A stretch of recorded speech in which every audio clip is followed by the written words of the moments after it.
All right, today I get to walk you through this pre-owned Nautique S21. This is a 2023 S21. It's a great all-around boat.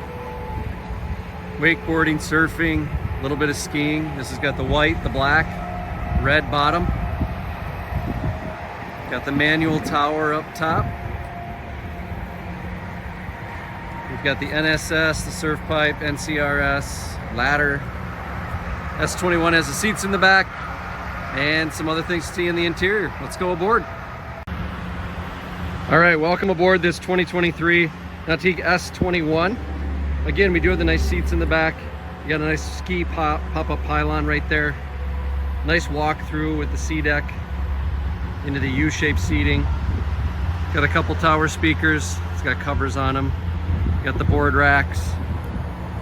Got the pull-away seat with the backrest. We got a backrest seat that pops up there, but nice seating all the way around. This has the link display, obviously.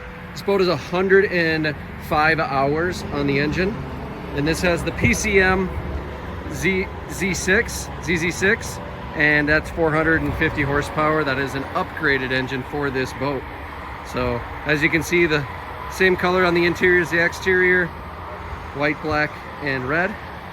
This boat is here at our Rogers location if you'd like to come and take a look.